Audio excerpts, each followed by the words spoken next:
Welcome to the Weekly Market Roundup, brought to you by the Nebraska Soybean Board, Soybean Farmers, and their checkoff. I am Steve White, and this is the program where we talk to a couple of people who have been watching the market to get their thoughts on the week. We've got Jim McCormick and Brian Splitt of eggmarket.net. Guys, as we kicked off this week and looking back at the last 7 days, I want a quick headline out of each of you. What's something that stands out from the week that was?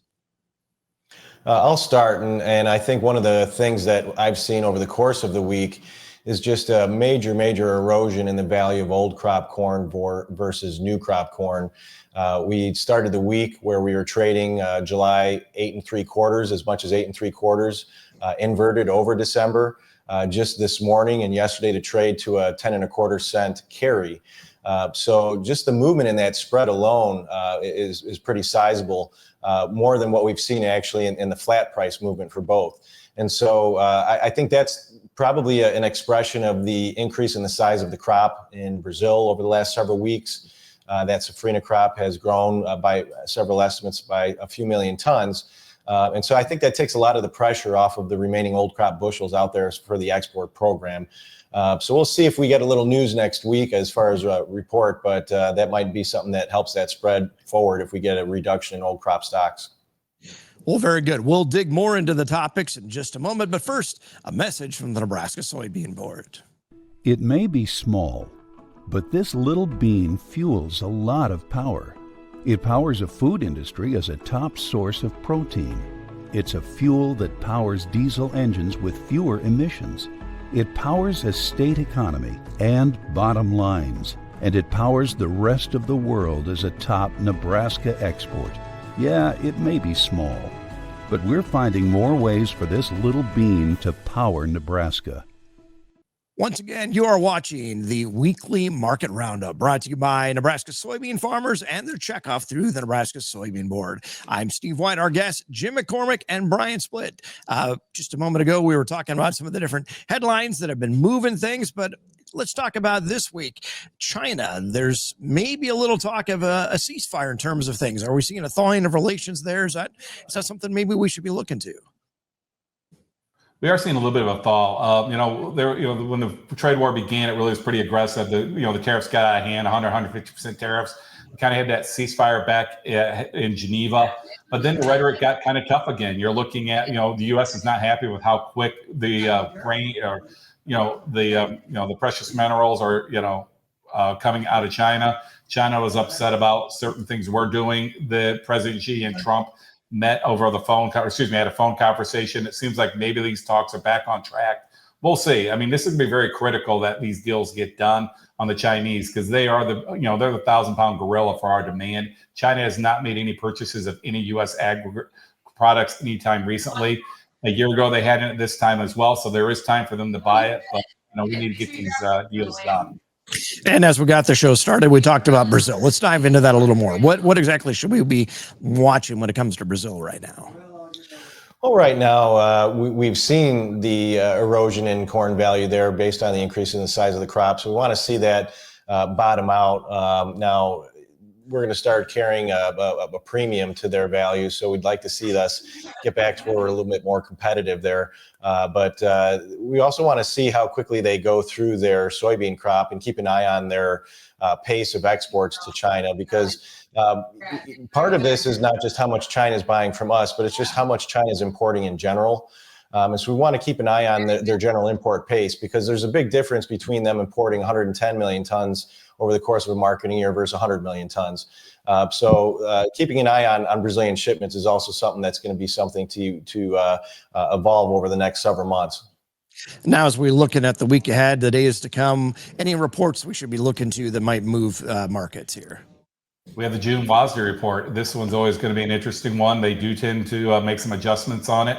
We are looking for not a lot of adjustments on the bean side of the balance sheet, but we are looking for the corn balance sheet to tighten up a little bit.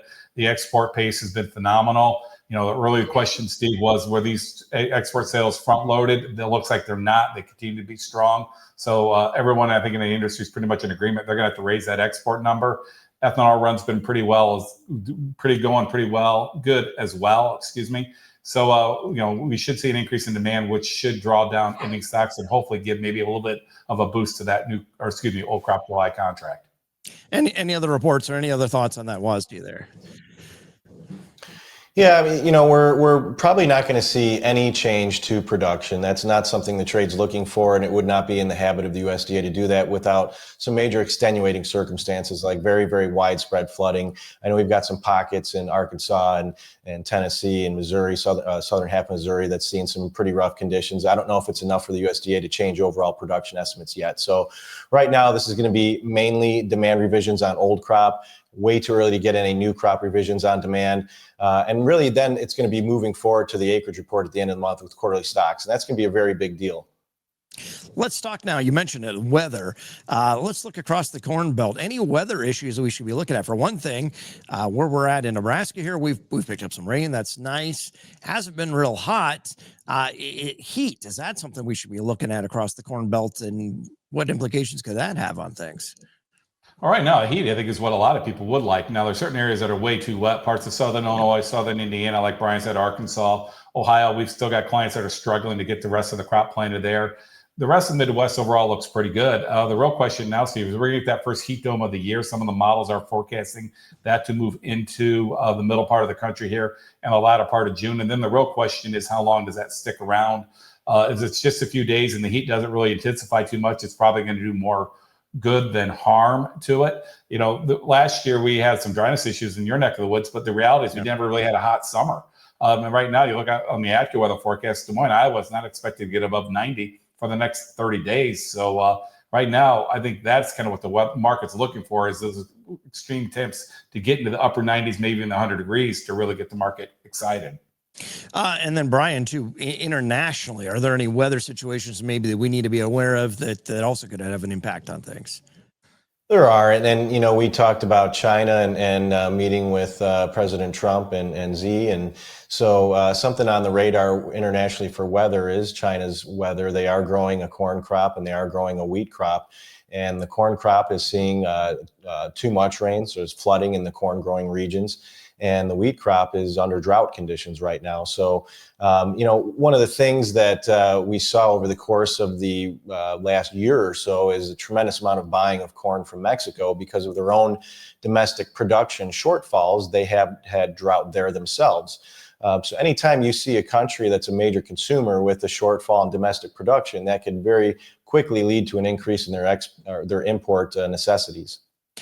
We talked about China. Let's also mention for a moment just Russia and Ukraine. We've seen some things kind of intensifying that way. Does that have any implications on affecting that region and imports, exports, what's moving through the Black Sea and all of that? At this point, it's pretty amazing. For the most part, they've been able to get that product out of the country, both Russia and the Ukraine. In general, production is down in the Ukraine, obviously, because of the war, but they have been getting it out. I think the real question is going to be, with how bloody this is getting and how vicious it's going to get, would be the point that would Russia go after the Ukrainian infrastructure per se, really go after like the Odessa ports as a way to shut down the ability to, get product out of the Ukraine. Now, I would guess they're going to get pushback from the international partners such as China, because if they would manage to shut down the Odessa port, it's just going to drive the prices up around the world. And as Brian just mentioned, China's it's dealing with some production issues potentially. So the last thing they want to do is shut out the wheat availability out of the Ukrainian and Russia port if that war would intensify. But something we need to watch. Yeah. Before we wrap things up here on the Weekly Market Roundup, I want to ask, we've talked a lot about grains. There's a lot of kind of a mixed bag of different things to look at. But on that livestock side, boy, gosh, I mean, that continues to be a sector to watch. It's just unbelievable to watch what's happening in the cattle markets these days. It is. The cattle market had some tremendous moves, and it's not just cattle. We actually had some of the hog contracts make some new contract highs here today. But on the cattle side, it's one of those tough things where you see the cash market trading substantially over futures, and the behavior of the market has been, all right, well, as we get into expiration, we go to where the cash market is trading. And that would suggest that this June contract has some considerable gains still in front of it. I'm afraid it's maybe not that easy. At some point, that will change, and whether it's versus the June contract or maybe it's August, who knows? But I think there's a general thought that the market right now is in the stages of maybe some type of a blow off, and that blow off could have June another $15 higher, who knows? But at some point, the music stops, and we are at record values, and we continue to make new record highs. But again, I think there's a certain way for people to participate in the market from a risk management standpoint. It's probably not in a very futures heavy standpoint. It's more of an options, using puts, rolling the puts up as the market goes higher, controlling the outflow of premium and being a little bit more in control of that instead of just paying margin calls as the market goes higher. Just final thoughts from each of you as guys are thinking big picture about their marketing plan and trying to pencil in some profitability for this year. Any big picture thoughts on where they might see some opportunities to market some green this year? Well, right now, I know the prices are pretty disappointing right now. The market broke pretty early this winter. We haven't had much of a summer rally. I would just encourage people to be optimistic. History does work in our favor. I think there's a lot of stats out there suggesting that we should see the December corn make a move to try to test the February average price, which is the insurance price. There's a lot of back history suggesting that should happen. But if you're a producer out there, you need to be ready to pull the trigger, because if it does get a rally, it looks like it's going to be a supply-driven rally. Just historically, supply-driven rallies in the grains do not last. They're fast, they're furious, and they happen and they end quick. So now's the time to kind of get your ideas where you want to sell it and have the orders working. Yeah, well, thank you both. That was Brian Splitt, Jim McCormick. Also, both of those joining us from agmarket.net. I'm Steve White, and this has been the Weekly Market Roundup. As a reminder, trading certainly brings risks with it, so consult your financial professionals, and you can catch more all the time at the Rural Radio Network. I'm Steve White, and we'll see you online at theruralradionetwork.com.